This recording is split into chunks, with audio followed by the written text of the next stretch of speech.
What is up, everybody? Welcome to the All-NBA Show, part of the All-City Podcast Network. I'm your host, Adam Mares, and I'm joined by my esteemed colleague, Tim Legler. Legs, we got a sweep last night, but it was a good series. I don't know how to square this. A sweep, but it felt competitive the whole way through.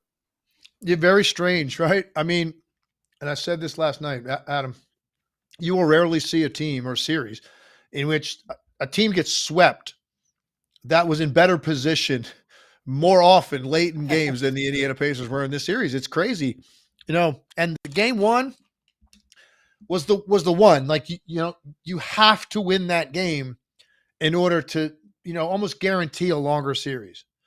And they don't. They cough that up at the end of the game. Critical mistakes. Boston takes advantage of it. Game two, Celtics dominate. Jaylen Brown's incredible. Go to Indiana. Both games, one possession games, inside of 3 minutes, it's there for the taking. And I think what separated the two teams, and we saw it again last night, the poise, the execution, the shot making, the defensive plays, because they made them again last night, like that, all of that favored the Celtics in the big moments. It's that simple. Indiana absolutely earned a lot of respect, I think, from people that were watching that series because of the way they were able to still play, and they missed, their floor leader, Halliburton, out a couple games, and they still played them the way that they did and gave themselves positions in these games and chances to win games.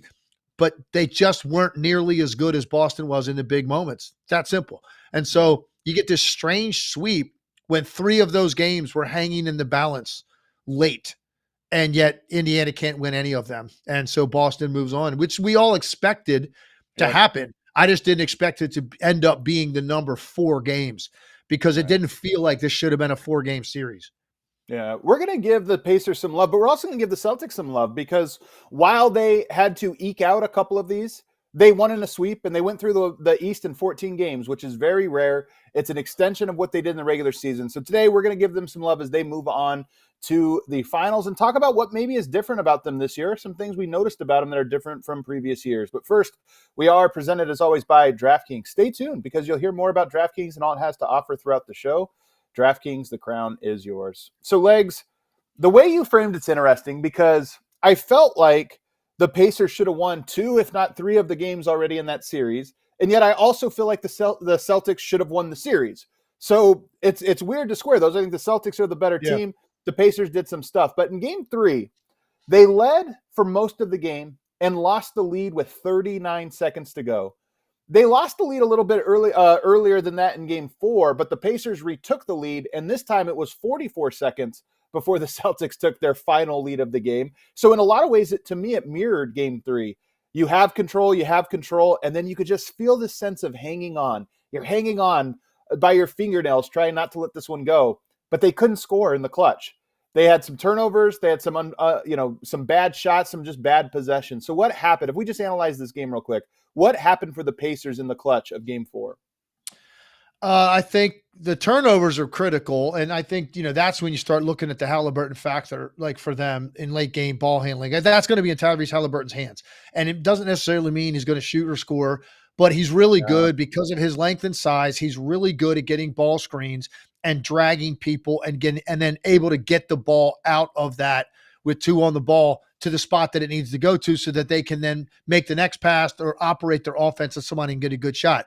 You look at some of the turnovers they had, it felt like Indiana was a little bit frantic. They didn't play with composure and where they took the ball quickly up the floor into traffic with guys that are good ball handlers and looking for their offense, but not necessarily to control the ball, to manipulate the defense, to move it to the next guy. That's what Halliburton can do. So the loss of him was clearly big. But that was the biggest one. They also had a problem securing defensive rebounds at really important times in the game. Some long rebounds were had by Boston that seemed to me, you can call them 50-50 balls if you want. I look at it like some of those balls were 60-40 balls, 70-30 balls, and you still didn't come up with them that were really important plays in the game. So Boston made those winning plays. And then look, the shot making of the Celtics. They made every big shot they had to make. And it was interesting watching them. Adam, I don't know if you can, hopefully I could describe what I'm talking about, but the rhythm with which they were taking the shots was so slowed down. It was almost like they were shooting practice shots, but they were contested. And it told me that they had incredible calm.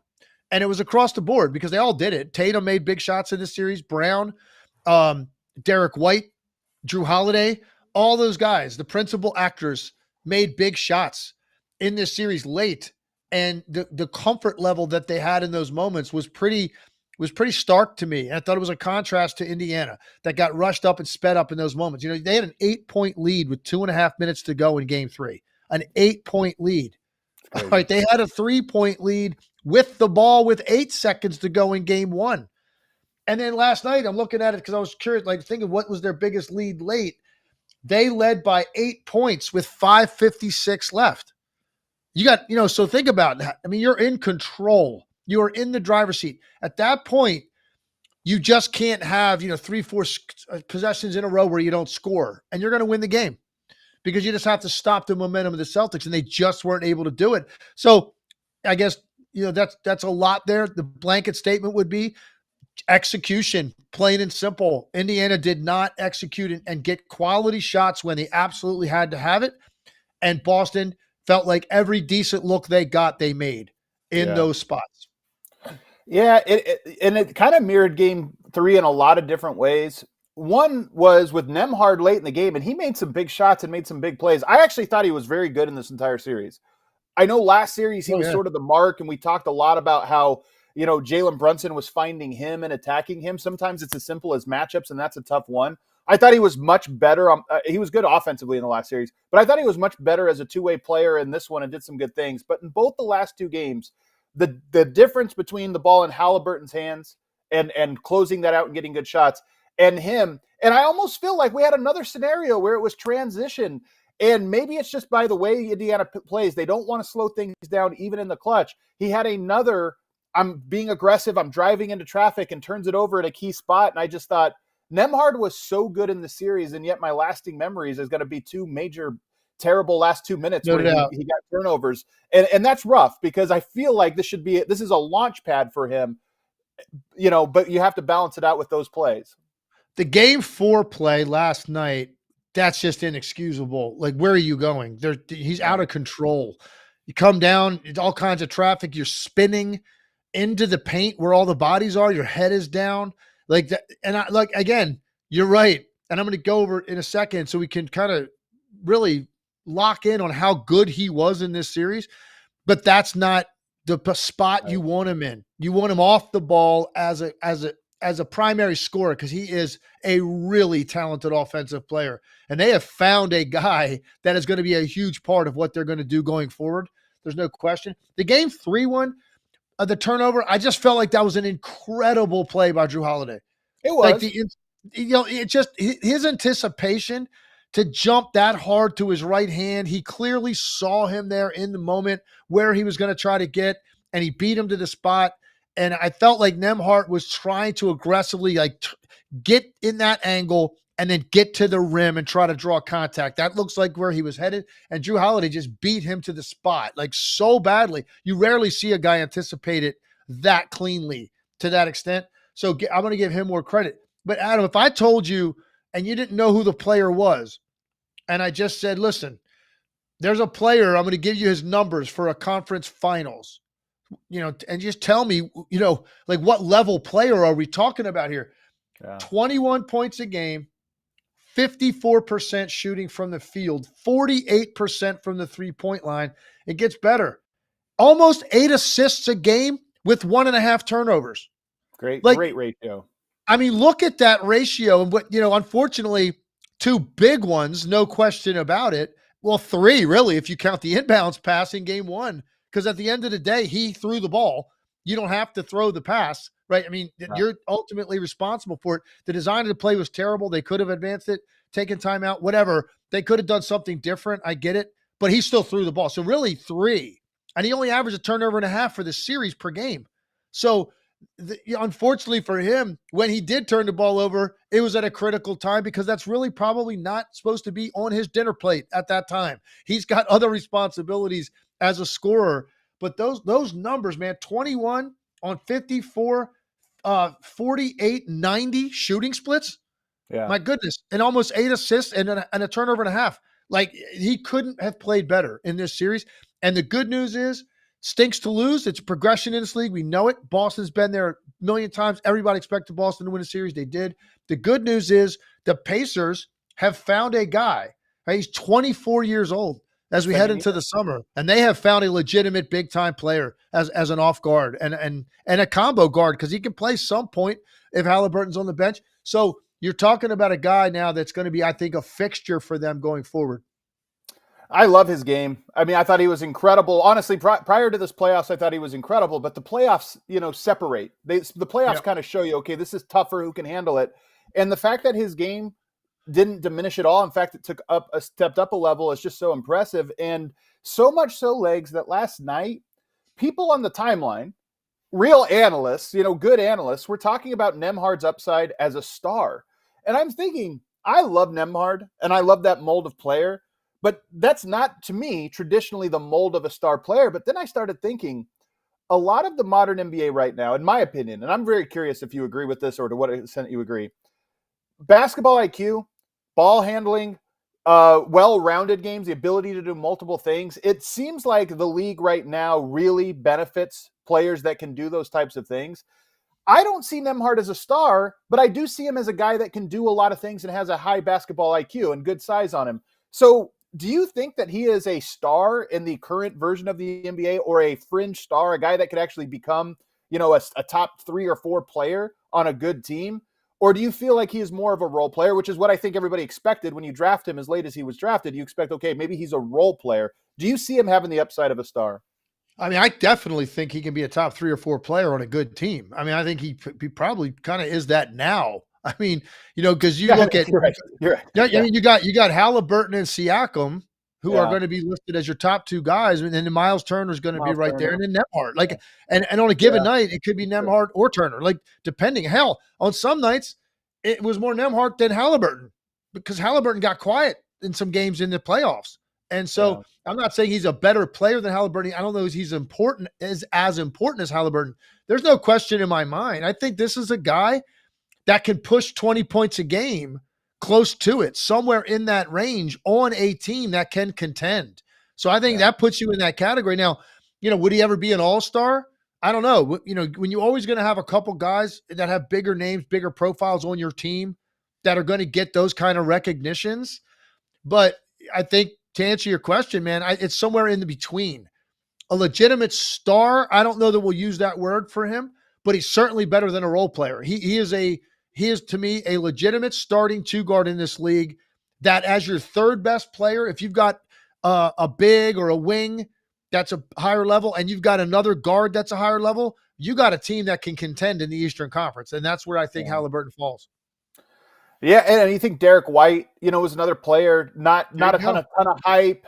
And then all of a sudden you look at it and you go, no, actually he does everything. If he's your 4th or 5th best player, like that's an incredible connector piece. And he kind of reminds me of that mold of player, that type of player. Another thing that happened in this one, and it's not a big deal, I don't want to belabor it. I thought at one point in this game, I thought Miles Turner was trying to get kicked out. He shoves Jaylen Brown. Then the next play, he slams the ball, which everybody knows if you slam the ball, and I think the unofficial rule is if the ball bounces above your head, it's considered a slam and the ref will throw a tech. Well, he did that. And everybody on the court, all the Celtics players are looking at the refs like, hey, that's a tech. And they didn't give it to him. And while I don't want to belabor it because Miles Turner was great this year, he did some great things. That moment to me is always one of those, like, you have to go through it and you have to learn. And I looked at that one and I go, Miles Turner, this is a pressure. You're not feeling good. You're probably going to lose the series, all of this. And that response was a little concerning. So not to belabor it, but at least that stood out to me and I made a note of it.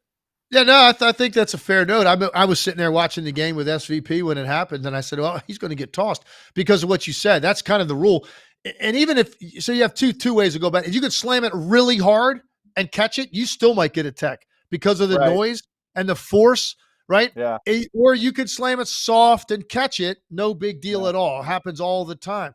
If you slam it kind of soft like he did, but hard enough that it comes up above your head, and you made no attempt to stop the ball, that's a gray area because he didn't forcefully slam it, but he also made no attempt to control the ball. So, like, that is absolutely right down the line. Like, what are you going to do? And I think the bottom line was, and I think they probably did the right thing by saying, look, do we really want to eject someone in a game like this over that? Absolutely not. So, Yeah. so they elected not to. But you're right. I said the same thing. Like, how dumb can you be? Come on. What are you doing? Right. You just got a tech. Are you trying? Like, you know how close you are to getting ejected right now? You're going to leave your teammates out there by themselves in a closeout game? Come on, man. You're too important. So, but you're right. There's got to be a maturity to this and a learning experience from this. And I think there's no better, honestly, if you're going to lose a series, Adam. Now look, losing a 7-game series where all these games are close. Yeah, clearly you really feel like, man, like we really had that team on the ropes. And now I can't wait till next year. We know now we're in the mix in the East, and let's go. Let's improve our roster and let's be healthy and let's make a run at this thing next year. But short of that, this isn't a bad scenario either because you realize how close you are because you're talking about a handful of possessions in this series, in the whole series. I guarantee I could go handpick less than 10 possessions in this whole series and flip the entire thing. And it'd be 3-1 Indiana right now. If I could go handpick those and they were managed differently by the Pacers, or Boston missed one of those big shots, right? So I think that gives you a sense that, yeah, man, we were right there. But at the same time, we had 0 wins. So you still have it in your head that, like, yeah, okay, we were close, but we didn't win any of those games. Right. So now we have to really go out and we've got to look at our roster, look at ways to improve, look at ourselves and watching these films of these games. How did we come up small when we needed to be bigger? And that's going to help this team tremendously going forward into next year. I know this. They're going to be on everybody's radar now going into the season. That's the thing. Yep. And so now you've got to look. It's different. It's different than this high octane team that was hard to prepare for, and they snuck up on some people, and in the in-season tournament, they got some hype. Then they went away for a while, and then they got hot at the end of the year against a depleted Eastern Conference. That's the narrative that a lot of people are going to have. Next year, that won't be the case. You're going to go into the season. People are expecting to get a really good team in their building, or if you go into their place. And now the readiness is going to be different for them going into the season. So they've got to improve their roster. They still need to add things to their roster and figure out a way how they can be better in tight spots. I think the Pacers represent the second, and for Pacers fans, take note of this. This is the second best season you can have. It's the first leap year. The first year your team makes a leap and gets on the big stage because there's no pressure. Everything seems new and exciting. Nobody was looking for you, and everything kind of seems like a miracle along the way. The only thing better than that is when your team actually wins the title. But every step after this, like you said, it becomes a bit of a slog. You can have a better year next year, but not make it as far. And it's just hard to square those things. So that always appreciate the rides along a journey as a fan. The last one I have here, though, no Benedict Mathruin, gets hurt halfway through the year and obviously misses. And one of the hard things for the Pacers, I think, what a successful year. We've seen teams like the Atlanta Hawks go far and then never make it back and never really look like that team again. But the Pacers, to avoid that, have to analyze what they truly are, how good they truly are, without seeing Benedict Mathruin and without seeing Tyrese Halliburton for these last 2 games. If you just think about Mathruin, because I know you liked it, we talked about him a lot in the regular season. How do you evaluate, based on what you saw or didn't see from the Pacers this year, where he would fit into this equation? Yeah, that's interesting now because my perspective is a little different because of what I saw in Nembhard. I think Nembhard has a much more polished handle. Matherin's a little bit bigger. He's a little bit better athlete. So he can do things a little bit more explosively. He's stronger in playing through contact when he attacks the rim. He's a little bit streakier as a shooter. Overall, this guy's a lottery pick. I mean, so upside, I think, is still to be determined. I loved him coming out. He's done nothing to disappoint me. his first 2 years in the league. He averaged almost 17 as a rookie. He was about just under 15 this year, in the mid 40s as a shooter, low 30s as a rookie, mid 30s this year as a 3-point shooter.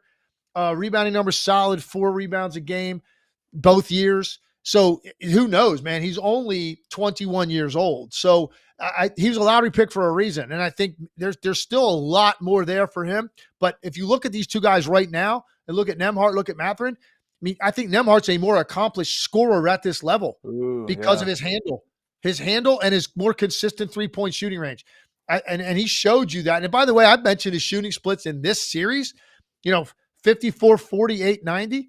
He was 54 in the last round. He was 51 in the first round from the field with way over 40% 3-point shooting. So this wasn't like, oh, he got hot here in this series or at the end of this series. No, he just had much fewer shots in the first 2 rounds because Halliburton was there. But that's even more impressive to me. He took 15 shots a game in this round and shot 54%. In the last round, he took 9 shots and shot 54%. That's hard to do. That's hard to say. We're going to give you, number one, it's hard to shoot 54% on 9 shots. That's just hard to do as a guard. But now we're going to say, okay, we're going to give you 6 more shots, and there's much more attention on you by their defense.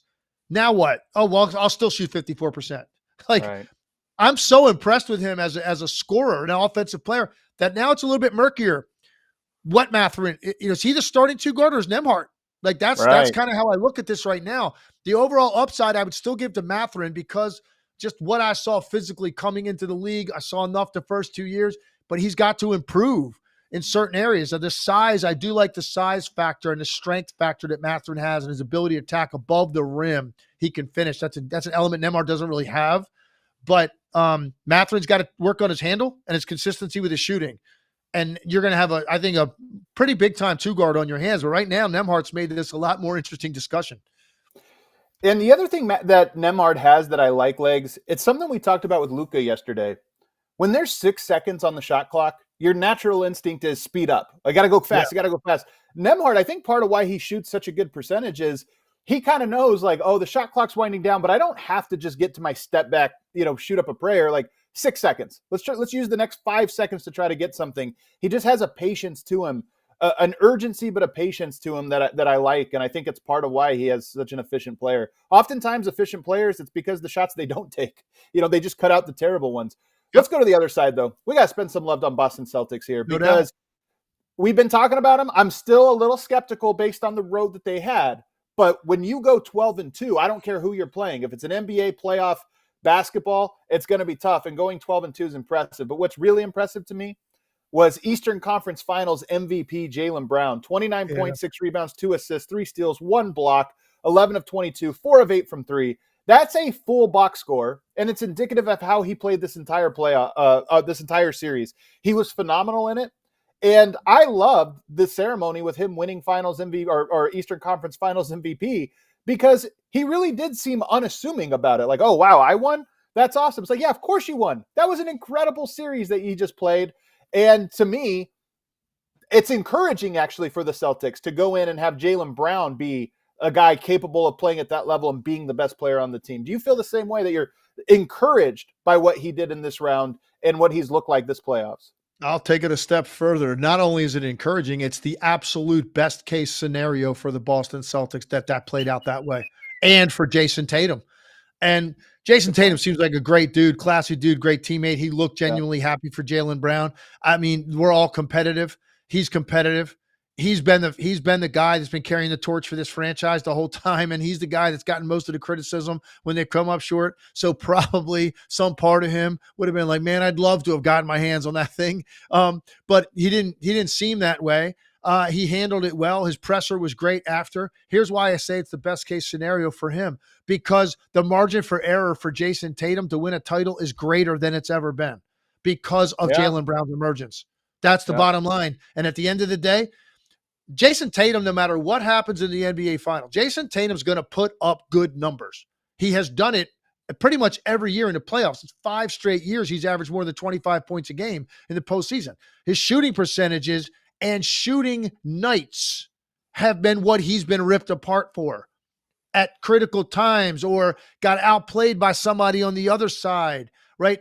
But overall, my goodness, how many guys would kill to average 25 points a game in a postseason run? He's done it 5 years in a row. 3 out of those 5 years, he's averaged more than 10 rebounds a game, which is insane for a small forward to be able to average those kind of rebounding numbers. So, and then last night even, 26, 13, and 8. That was his stat line last night. Okay, That's an so incredible stat line. he's going to be great. He's going to put up numbers. There's no question in my mind. But what Jaylen Brown's emergence has done means they have a greater chance of winning games when Jason Tatum may have one of those nights. He might have a 4 for 17 shooting game in a finals game. Jaylen Brown gives them a greater chance to win those games. And at the end of the day, Tatum's overall numbers will be good, and that gives him a better chance to be a champion. To check that off finally and shut everybody up, I'm a champion. Whether you're the finals MVP or not. Now, I think, a guy like that, man, he would crave that finals MVP if they do win a championship. Sure. But that bottom line is you got to check the box no matter what it takes. And Jaylen Brown is giving you a better chance to do it. So is the addition of Derek White and Drew Holiday and eventually, Porzingis if we ever see him. So that to me that's why I say, Adam, that was the best thing that could have happened to the Celtics was Jaylen Brown playing to this level that he's worthy of that award. And he got it. And now that means they've got a better chance to win a title. In fact, Jason Tatum's best chance to win a title is about to happen on June 6th. But this Celtics team, I mean, getting Porzingis back as we expect them to do. I mean, you got 10 days before the finals begin or 8-9 days, something like that before the finals begin. You got a lot of time now to rest up. Boston should be fully healthy and going. And I think the biggest thing that Porzingis is going to bring, actually, I shouldn't say the biggest thing because he's going to bring a lot to this team. But one of the things he's going to bring is they have 5 guys when you add in Horford, this last series, they had 5 guys that I thought were great. And then they had 3 guys that were good in very narrowly defined roles. I mean, Pritchard, Hauser, you had Brissett a little bit there. You had Tillman. You had a couple guys. They're not bad players, but they're narrow in what they do. Giving you Porzingis and moving Hal Horford to the bench, it just gives you 6 guys now that can play in that configuration. And I think that actually is one area that is underrated in how handicapped the Celtics were. I mean, everybody knows they didn't have Porzingis throughout most of this run. But just having another player to add that depth. You look at last night, 44 minutes for Tatum and Brown, 42 and 40 for Horford and Derek White. They played their guys a lot of minutes. They're not going to have to do that in the next round, and I think you're going to really notice that. Yeah, no, I agreed. I think their depth is interesting because they seem like we consider them a deep team in the regular season, and now we're kind of like, wow, this is what they're down to off their bench. And Hauser really struggled in this series, in the postseason in general. Like it's clear that he's being treated differently now than he was in the regular season. Because in the regular season, you can talk about Hauser and talk about no help responsibility and stay connected to him and stay home. But you talked about it for one walkthrough or maybe a film room session, and you get ready to play that team, and then you're on to the next team. And so he's going to get loose on you. When you have a series, you can really tighten up the extent to which you don't allow guys like that to interject themselves into the series. And it happened to him. And I thought it was a pretty good anecdote on the broadcast last night. JJ Redick talked about one year with the Clippers when he was playing there, and they played Utah in an early round series, and they were face guarding him as soon as he crossed half court. And Doc Rivers told him early on, this isn't going to be your series. Just prepare for it and find another way to help us win. And that's kind of what happens with shooters sometimes. Like if you get played a certain way, there's not a ton you're going to be able to do if you don't have the kind of handle that you could escape. That's not who Hauser is. He plays off other people. And if you just decide not to rotate off of him, it's going to be hard for him to get open. So they're even thinner on the bench in this series than we thought they were. Porzingis answers a lot of that. And what I've said about this team repeatedly, despite the fact they don't play a lot of guys off their bench or have a lot of like what you would consider huge impact players off their bench, their starting lineup is so versatile. That is your depth in a lot of ways, right? Those guys can come out, then come back in at a different position even. So, Drew Holiday can come out of the game. Well, Derek White slides over. He's your backup point guard now. Or you put it if you want to. And then Pritchard will get, fewer minutes, whatever. So their versatility with their starting 5 is their depth. I just think the Porzingis thing is fascinating. Here's the thing that's weird to me, though. I saw people on social media last night saying, well, this is great for the Celtics getting this long break because now more time for Porzingis. I'm like, it wouldn't matter because Porzingis, assuming he weren't going to see him to the finals are starting on the same day no matter what. They're starting on June 6th. No matter what, he's got that amount. I don't think no matter what happened in this series, were you going to see him take the court. under any circumstances. They're going to, because I mean, believe if they they were were going to down, win. I don't know if they were down like 2-1. You don't think he would have come back, or if I it's don't. 2-2? I Okay, don't, because I think they knew that they had enough to beat this team. They okay, felt like we're going to be able to get through this no matter what. Give him absolute maximum amount of rest, because the stuff that they can put him through without putting him on the court in a situation where it's not a controlled environment and now he's reacting to something, you can hurt yourself again if it's not ready. I mean, that's exactly what happened to Kevin Durant in the finals that year. He hadn't been put through enough. They can take another 10 days now and put him through all kinds of scenarios in a controlled environment where you feel like you can finally turn him loose. And by the way, I'm assuming he's going to be ready for the start of the NBA Finals. I don't right, know. that's We haven't true. heard That's anything. true. I've heard nothing about this. So, Giannis, look at Giannis. He said he wasn't even close when that series ended. I don't know where Porzingis is in all this. You would think another, 9 to 10 days?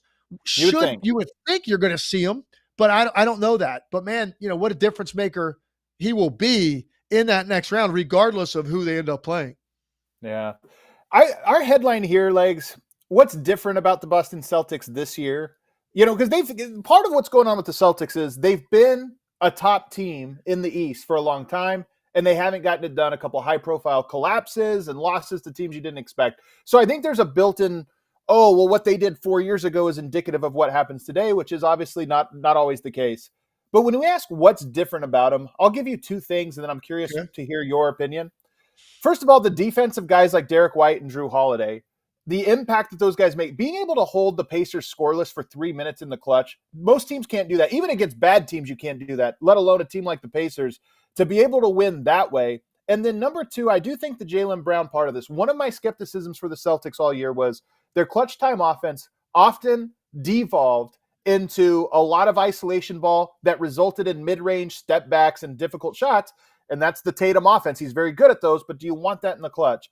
I thought the ability to get to the basket from Derek White, from Jaylen Brown, even from Holiday, to me, it feels like the scales for the Celtics team have moved, not fully in that direction, but have moved enough that now in the clutch, you don't know what you're getting. It's not just get the ball to this guy and get out of the way. You're getting some dribble drive, getting to the basket and getting in the paint. And to me, that's a huge thing. 3 of the 4 wins in the conference finals were in the clutch. That's something that they had to sort of do and will have to do in the next round. And I think that's one thing that's different about this team since last year, watching them battle with the Heat, so much of it was, did they hit the turnaround? Did they hit the fall away? Did they hit the final buzzer shot or what have you? I think they're a little bit different in that regard based on what we saw in this last week. I think that's a great observation, and I think so. I will echo that and add something to it and give you one other thing that I think is important. You're right. They're smarter in winning time. They're smarter. That's a big difference with this team. And because they can beat you in more ways now, and they're more willing to make sure that they beat you in different ways rather than just a great shot making out of their best 2 players. You're going to need some of that too. Mavericks are getting plenty of that too. Like, that's not complicated to run, 77 clear. All right. If you're the Dallas Mavericks, we know what that's going to be, right? That's 77. Hold on. Is that a Luka Doncic play? That's not genius coaching, Adam. That's like, okay, yeah, we're going to run that. Let's run 11 flat to Kyrie with everybody get out of the way. Like, so you're going to need some of that too. But the fact that they're less likely to settle for the shot you want them to take in winning time. Now, there were times in the regular season they lost games when I thought they fell into that trap. Yep. Just going to shoot the first half decent 3 they get over and over and over and not make you work against guys that have length, strength, and good handles and can break you down and break down a defense by getting 2 feet in the paint and play out of that. And they wouldn't do that sometimes, and they would lose games in the regular season. What they just did in this series is impressive. And I know people want to just act like, they've done nothing to this point in the postseason because who they played and who was missing. I just don't look at it that way. I don't. I'm looking at them overall and how clean they're playing. And I'm looking at the adversity they did face in the first 2 rounds by losing game 2 at home. Their response was emphatic. And then in this series, 3 games, bottom line, we could talk about Indiana all we want and the mistakes they made, and there's plenty to go around. Boston Celtics jumped on those, and they took advantage of them. And especially in the first game, that's a terrible inbound, but all 3 of those guys, 4 guys, were defending it the way they had to give them a chance to Yeah. come up with that turnover, and then Brown makes the three on top of that. And then these last two games in Indiana, yeah, there was some turnovers by Indiana, but it was what Boston was doing on the other end. That was impressive to me. The way that they handled those spots and took advantage of these little windows being cracked open, and they busted it in. So I think they have been tested because there was a lot of anxiety in this series for them. And I think that's a good thing, the way that they managed the game late. And the last point, to go with that, then we got to give Mazzulla some credit because he got beat up last year because we thought late game stuff like, oh, what's that? They ran that out of an out of bounds. I remember one time in Philly series, they ran a direct inbounds from the sideline late in the game to Marcus Smart in the post. And Jason Tatum was on the weak side, kind of chilling. He wasn't involved, and Marcus Smart turned the ball over in the post, trying to like over dribble, and everybody was freaking out. Like, what is Mazzulla doing? So he's come a long way. You don't think he's more comfortable in year two? He was handed a team right before the season with expectations to win a title for a very young guy. That's a hard situation to be thrust into. Okay, now he had a whole off season. He had all season being in control. He looks more comfortable and confident. And he certainly has something to do with their defensive adjustments late, with what they run late offensively. So I think Mazzulla being more self-assured has given them more confidence too. They've got a coach now that's a little bit more battle-tested as well. So you add that all up, and they're just right now, they're handling pressure moments better. I expect them to play the Dallas Mavericks in the finals. They're going to need all of that because they're playing a team that has two guys that are incredible in those situations as well. It was a great tune-up exactly for that, which is going to be 100 times harder because, like you mentioned, two best closers in basketball are on the other side should Dallas advance. Last note I have on this one, actually two things. One, I found this from, I think, Josh Boraz in the comments here, but if you think about, they lost two games. Think about what it took to lose those two games. One of them, Miami Heat made 23. Was it 23 or 26? I don't even remember what the number was. It was either 23 or 24, but it was like the second most. Absurd amount of threes. So that's what it takes to beat them, that kind of variance. And then, of course, 64 wins in the regular season. All signs are pointing towards this is a juggernaut, but they have a team that's obviously making statements both since the All-Star break or since the trade deadline and now in the playoffs in Dallas that seems to be on a collision course for them. My last point, and then we'll move on and briefly touch on what we expect from Mavs Wolves tonight. But my last point is they added the conference finals MVP trophy, and I love it. And I actually think it's not far enough. I wish every playoffs had a trophy for MVP. And the reason is I just like this idea of saying, like, who was the most valuable player series by series? There's some guys, I don't know how many times LeBron James would have not won MVP of a playoff series on a team he was part of, but there are some teams where it would be fun to look back and say, okay, how many times was it Magic? How many times was it Kareem? How many times was it somebody else? I just kind of like this idea of you shouldn't be gunning for it, but who is the MVP of every series that goes by? And as another way of measuring players, I think it's neat. No, I do too. I absolutely do. It puts context on what you just watched. I think that's the best part of it. And look, these are the games that these guys get beat up over if they don't play well. So reward them by acknowledging them if they do, man, and they come through. So I like the award as well. It was interesting. Like I would have said, and I wasn't even thinking about this as the game ended. I'm about to go on the air with Scott Van Pelt, and so I'm kind of like getting my touchscreen together and like thinking things. I wasn't thinking about the award, and then I saw the video of him getting the award, and I was thinking to myself, like, right when the game ended, if I asked you right now, boom, who's the conference finals MVP? Would you have said Jaylen Brown, Adam? Yeah, I think so. He was like so right good. away, like right off immediately, or would you have had to look at the numbers and stuff? Man, I think I would have said it right away, but you are right that it wasn't like obvious. It was one that, and I was with you when they announced it. I was like, oh, that's right. There's an MVP for the conference finals now. I wasn't even thinking of that, but I think I would have said Jaylen Brown. Yeah, I would have too, but I think I would have gone like, okay, wait a second. Let's get in the number. Yeah, let's see each game. Think about it for a second, and I like to look at the numbers a little bit. And no, I mean, look, he was you think about it. Hits the 3 to force overtime in game 1 after the turnover. 40-point game 2. He is the story of that game, the one decisive win in the series, and then was sensational late again last night. So, yeah, it makes sense that Jaylen Brown got it. Jason Tatum had great numbers in this series as well. and finished it with a 26-13-8 game. I mean, you can't do much more than that in a closeout game to get to the NBA Finals. So make sure we pat him on the back as well. And now here they are. We expected it all year. I think most people, like, this looked like a foregone conclusion that Boston was going to be in the NBA Finals. It did to me. It just never played out anywhere close to what I expected. With all of the injuries, Embiid going down during the season, Giannis going down late in the year, the Knicks being, getting all those guys, and then none of them are available. So it was a weird ride, but it ended up with the team that we expected to be there. So now they sit back and wait, and let's see if Dallas can get this thing done tonight and join them with a lot of days off. Well, on that subject, let's take a quick break, and on the other side, we'll talk about that. Lively is out, so what does that mean? Is there a chance that Minnesota actually has more of a shot to get back in the series than typical for a team down 0-3? I think Legs believes so we'll talk about that on the other side. But first, let me tell you guys about the Game Time app. It's that time, middle of the week, or starting to get close to the middle of the week. You want to look around and see what's going on in your neck of the woods. One of the best ways to do that is by hopping on the Game Time app. They have those last-minute tickets, flash deals, and zone deals for all of the sporting events in your area.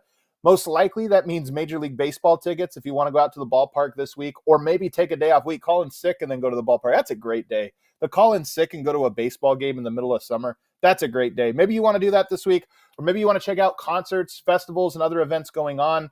Hop on the Game Time app and just scroll around and see what's going on. They have that lowest price guarantee, or Game Time will credit you 110% of the difference. That's how confident they are that they can get you the best deal. They have the zone deals, all-in pricing option. If you click on the front page, there's a little all-in the top right where you don't have to guess what taxes and fees are. They'll tell you right away, so it takes the guesswork. Take the guesswork out of buying NBA tickets yourself with the Game Time app. Download the Game Time app and create an account. And when you do, use our code ALLNBA for $20 off your first purchase. Terms apply. Again, create an account and redeem code ALLNBA for $20 off. Game Time. Last-minute tickets, lowest prices, guaranteed. Also want to tell you guys about our presenting sponsor, DraftKings Sportsbook. We're this close to getting to the finals. Just potentially one more game left in the conference finals before we get to the finals. With the action heating up on the court, it's even hotter on DraftKings Sportsbook, an official sports betting partner of the NBA. Let me give you some updated odds here. Right now, as we speak, the Boston Celtics are minus 225 to win the title. I hope all the Boston people that are in the chat telling us how we don't spend enough time on the Celtics, we're not hyping them up. I hope you bought your odds 2 weeks ago, because right now, minus 225, it's almost that's hard to bet on. You're not going to get great value. The Mavericks fans, I know they bet on their team. They're at plus 195, so you can get plus money on the Mavs right now. And if you're a Timberwolves fan that believes in miracles, plus 3,000 for the Timberwolves if you think that's going to happen. If you're new to DraftKings, listen up. New customers can get a no-sweat bet up to $1,500. Just deposit at least $5 and you'll get a bonus bet back equal to your first bet if it doesn't hit. Download the DraftKings Sportsbook app now and use code ALLNBA. Again, that code is always ALLNBA for new customers to get a no-sweat bet up to $1,500 if your first bet doesn't hit. Only on DraftKings. The crown is yours. Gambling problem? Call 1-800-GAMBLER. Or in West Virginia, visit 1-800-GAMBLER.net. In New York, call 877-8-HOPE-NY or text HOPE-NY 467-369. In Connecticut, help is available for problem gambling. Call 888-789-7777 or visit ccpg.org. Please play responsibly. On behalf of Boot Hill Casino and Resort in Kansas, 21 and over. Age varies by jurisdiction. Void in Ontario. One no-sweat bet per new customer. Issued as one bonus bet based on amount of initial losing bet. Bonus bets expire 168 hours after issuance. See dkng.co/bball for eligibility, wagering, and deposit restrictions, terms, and responsible gaming resources. Back here, segment 2. Legs, I don't know what we're going to do in the finals, man. Celtics fans are feisty. They're looking for fights. Mavs fans, they've got the numbers. Our chat next week is going to get spicy with these two fan bases. We're going to have to gird our loins for that one. Let's go over now to Game 4 tonight against the Mavs and the Mavs and the Wolves. So Derek Lively's he took that tough shot to the neck and sprains his neck. He's out for Game 4, which we anticipated. With as big as a hit that was, we anticipated it. You're up 3-0. But here's the thing, Legs. You win this one if you're Minnesota. They're missing a starter, a key piece. In my opinion, Lively's a pretty key piece. You're missing that, so you could win Game 4. Then your next game is at home. You can win at home. All of these games have been so close. And if you get 2 in a row, you put a lot of pressure on Game 6. Look, nobody's ever come back from 3-0 for a reason. But I still look at it and say you have to go game at a time. And if you win tonight, there's going to be some momentum in your favor when you head back home. That's not crazy, is it? No, it's not. 3-0 is not. They're not all 3-0s are made the same. They're not. And to look at the context of the situation. When you're 3-0 on the road in a game 4, like Minnesota is tonight, you win. If you can find a way to win one game, you're going to get another home game. And now, who knows, man? You might be looking at getting back to Dallas for a game 6 because the games have been tight. So when you're 3-0 and you're at home in that 4th game and you just get one game, you immediately go on the road and probably get closed out. Yep. Right? And so that's the difference here and why things can get real interesting. And obviously that's why, Dallas without Lively is a big deal. And by the way, that neck injury, like, it's funny. I was thinking about it. Like, I remember having my son on my shoulders one time, and like I went to lift him off, and he kind of got caught on the back of my head, and it really pulled my neck forward, and my neck hurt for like 4 days. I was like having a hard time sleeping, and like he took a knee to his head. The force that his head snapped forward, and how much he probably stretched out all of that at the back of his neck. Like, I don't know what's going to happen here with Derek Lively, and he's been so good because this isn't about just having one of those guys available. It's been the dual component. They're always fresh. Yeah. They do very similar things. Their stat lines have been incredible when you combine them. It's a little bit different when it's all that pressure on one of those guys, but not to mention foul trouble. Like the fouling, you don't care if one of them gets 3 or 4 fouls or 3 fouls in the first half or whatever it may be. You don't care because you got the other guy too. So you got basically 12 fouls to burn through if that's what it takes. Like all that stuff is different. You already don't have Kleber. So this is a big injury, and now you've got to try to navigate this situation where it doesn't get super interesting, where now, oh my goodness, now we're on the road for a game 5. Now, look, don't get me wrong. I trust Luka Doncic and more than any player in this series in a pressure situation. That's why I picked Dallas in 7 games, not 6. I thought this was going to be back and forth, toe-to-toe, each team winning games, each team probably winning on each other's court. And then Dallas ending up having to go on the road for a game 7, and there's nobody certainly playing right now in the postseason, maybe in the league, that I would trust more in that situation to control the action and be sensational when you need to be than Luka Doncic. So they had that going for them. So look, Adam, they might just close this thing out tonight in a close game, or they lose and they go and they win on the road in game 5. Because they come with that right approach, and they've got these 2 incredible closers. So I'm not saying it would get super anxious for them if they lost a game, but the propensity is greater because of the fact you have to then travel again and go back on the road against the team that just beat you, and you're shorthanded potentially. So it's something to watch for tonight, man. There's a little bit more tension in this series. Mark Stein is reporting that Maxi Kleber is back tonight. That's obviously a big good. That's good. I didn't even see that report. Good. So obviously he provides them something different than Lively does. This is more of a pick and pop threat, but at least gives them another front court, line of defense there. So how does that change things? Because it is such a different piece. How does that change things for both sides here, for Dallas and obviously for Minnesota? It's definitely it's a challenge, more of a challenge for Minnesota now defensively, because they can play him at the 5, and it's a totally different look. You're not having a rim run, on these pick and pops, getting to him. And he had a big impact in the last series, in the Clippers series, rather. He had a big impact in that series. So getting him back now changes what you're going to have to do, and your rotations are going to be different. And it's going to be something you haven't even talked about to this point. You haven't even discussed that option because you're just talking about how do we defend this pick and dives, right? And these late lobs, and like, how do we do that? Where do we want to position Towns and Gobert and Reed? And how do we do that? Now it's like, okay, well, this is something entirely different. Now, I'm sure that they've been talking about it all day yesterday, knowing that he was that close.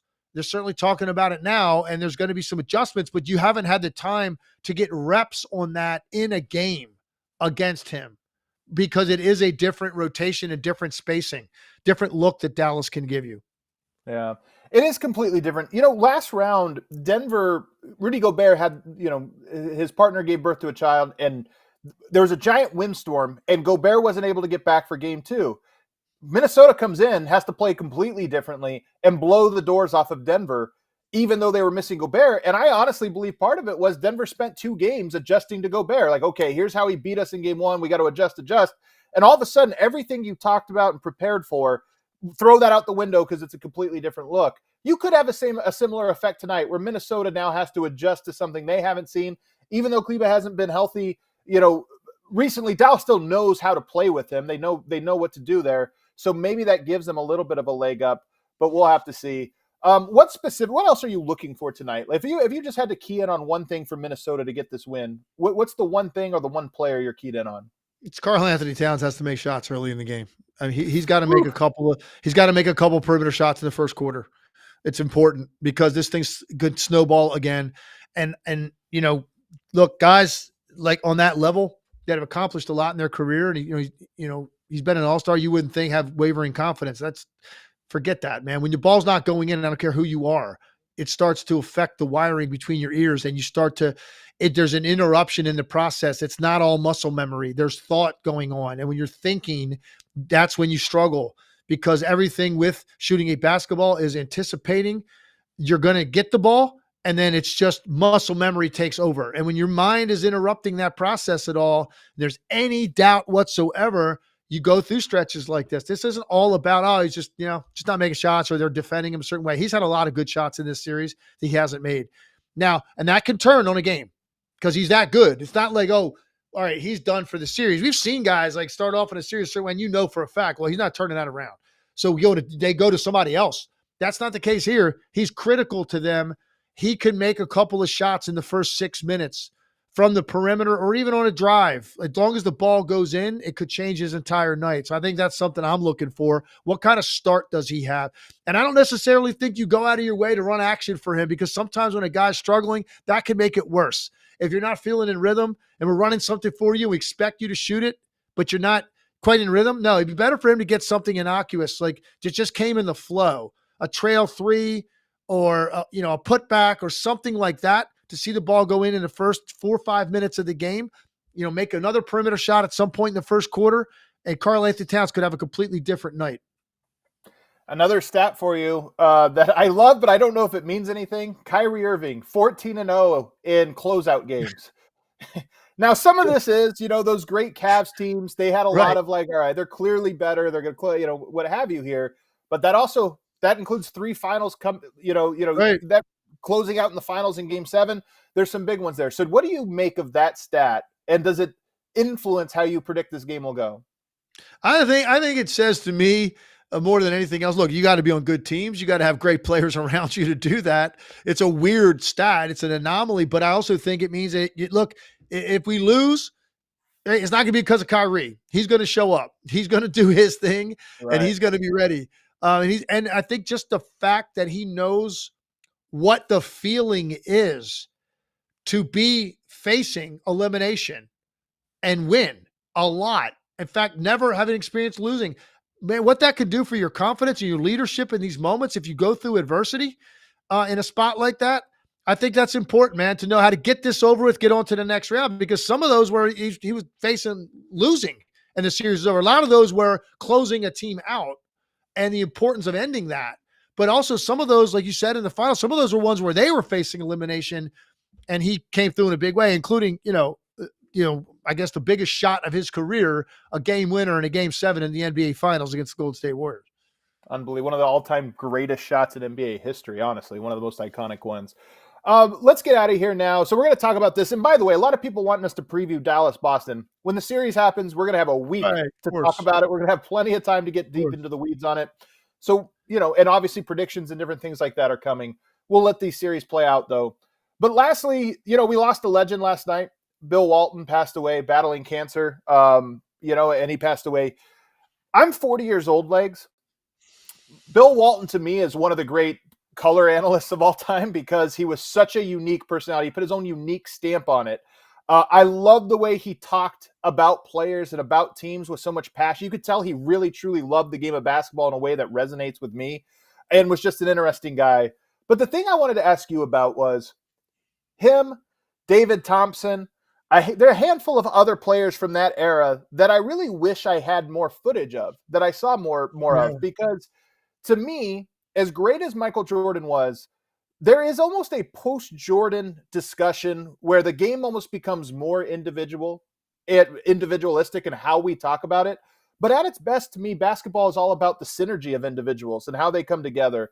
And from what I've read and little seen of Bill Walton in his playing days, he's talked about as one of the all-time greats at that. He made everybody better. He created a synergy with the various teams he was on. And that's one thing that the further we get removed from these guys and their memories as players kind of wash away, that's one of the things I hope doesn't, is that he was an all-time team player. And I'm just curious from what you saw. I know you grew up watching the Celtics a lot. I wonder if you could just speak briefly on what type of player he was from what you saw of him. Yeah, well, first, so I'm a little bit older than you. And when he came into the league, I was still a kid, and I wasn't super into the NBA at that age. I didn't really start to get into that until I was about 14 when I was going into high school, which would have been 1980. So those Portland Trailblazers days, the UCLA Bill Walton days, certainly I had seen some of that, but Right. I wasn't like I was avidly watching it. So the most I really watched Bill Walton on a nightly basis, because the Celtics in the mid-'80s were my favorite team, was then. And think about this. He has the lowest scoring average for any sixth man of the year ever. 7.5 points a game is what he averaged for the Celtics that year, and he played 80 games. And the reason I say that, I'm not trying to, that's not to be critical.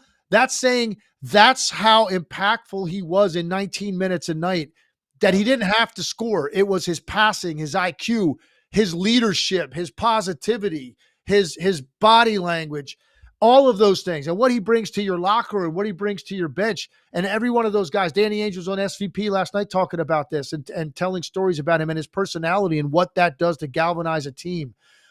So he wins the sixth man of the year. That was the most that I saw him. That was obviously toward the tail end of his career. He was 33. By that point, it's crazy. He only played 400 something games in his career. He missed 5 full seasons and 4 other years in which he played less than half the games. Yeah. I mean, think about that. So, and that 1 year, 19 minutes a game, 80 games, that was one of his healthiest years he ever had. He wins sixth man of the year. He was incredibly talented. His motor was off the charts. His skill and his touch around the basket, incredible, which obviously goes to the fact of shooting 21 for 22 in a national championship game in college. So his touch, his motor, his relentlessness, and then his passing is what everybody's always talking about. And we've seen some other great big man passers. We watch one every night now in Jokic. Bill Walton had that same elbow passing, manipulation of the ball, dropping backdoor cuts, dribble handoffs on the sly. He could throw a pass over his head out of the post to a cutter.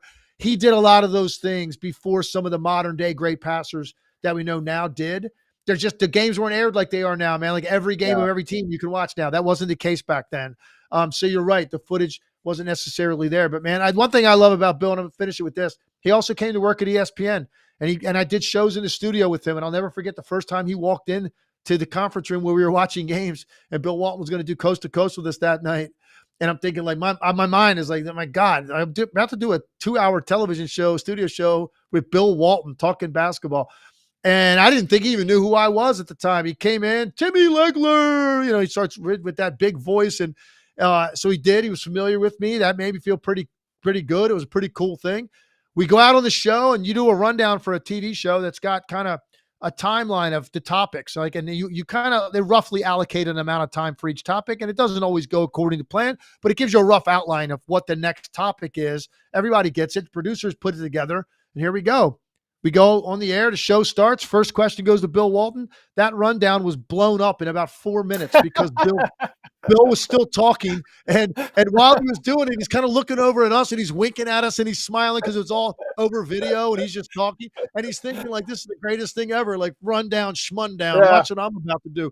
And I just remember sitting there, and from that point on, it was kind of like our hair was on fire the rest of the show, just trying to figure out like where we were going to go with this. And no one cared, because it was all positivity. It was obviously, very smart analysis, but it was also the personality that he brought to it and how much he brought energy to everything he touched. And that's what Bill Walton was all about, man. So RIP to him, condolences to his family and Luke. And the NBA world, the NBA community lost one of the all-time greats. A true Renaissance man. And when he talked about the game, you have a little bit of this too, Legs, if I could compliment you in this, but where he one time said of Jokic, somebody was asked about him and he said, you know what I love about him? He has peripheral vision.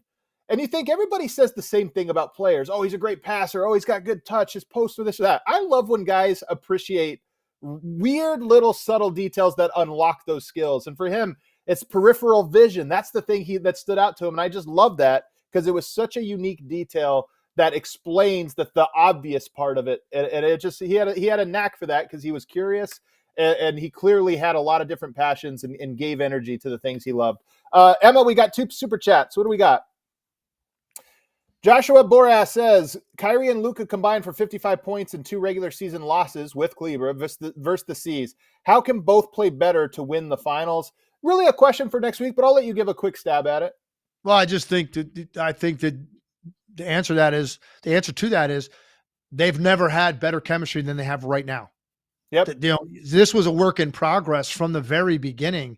Adding a player like that to play alongside Luka Doncic and his unique style of play at the guard position, nobody knew if that was going to work. It obviously didn't work last year, and they go into the summer thinking, everybody's kind of wondering, where's this headed? And even the first half of the year, it didn't look like this. It really, to me, all came together with the additions to their roster and making them a more complete team. And I think that's when they probably realized what they were capable of doing now with this roster and with this team. And it was really important that 2 of those guys figure out the ebb and flow, and they have figured that out beautifully. And a lot of it has to do with Kyrie's mental state and being engaged and ready every night and happy and buying in.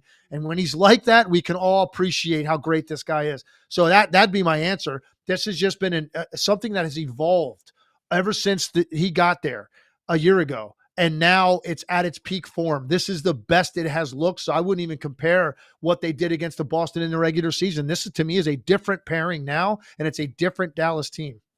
I'll also say East versus West regular season games to me are just, they mean something. I don't want to say they don't mean anything, but oftentimes those games are the least predictive because teams aren't really putting that much into them strategically. All right, what else, Emma? We had one other one. She said it's a little weird. Cycle Blue says, B-Ball Cthulhu refuses to rescind the fraud alert on Boston until he sees a convincing win against whoever comes out of the West, or it's a 3 straight years the champ beat the Suns in the previous Christmas. All right, well, this is a Suns fan trying to, were the Suns actually the second best team in the league. All right, cue that outro music there, Emma. Like Bill Walton, you and I, Legs, I said we were going to go short today because, we thought it would be a shorter show and we ended up going long. Passionate basketball people, man, we can't keep a short conversation, it seems. That's for sure. That's definitely true. And we're going to get, hopefully, listen, if we get another great game tonight, win or let's say Dallas wins, let's just say hypothetically, we're going to have 2 sweeps with 7 great games. Like that's kind of bizarre, man. You don't really see that typically, but we'll see what happens tonight, man. I know Minnesota's going to fight, and let's see if they can finally break through and get the plays made at the end of the game and extend the series. I'm not ready for a week off. I'm pulling for Minnesota tonight. Sorry, Matt fans. Just for tonight. Everybody, thanks for hanging out with us. Hit that like button for us on the way out. We'll see you Thursday.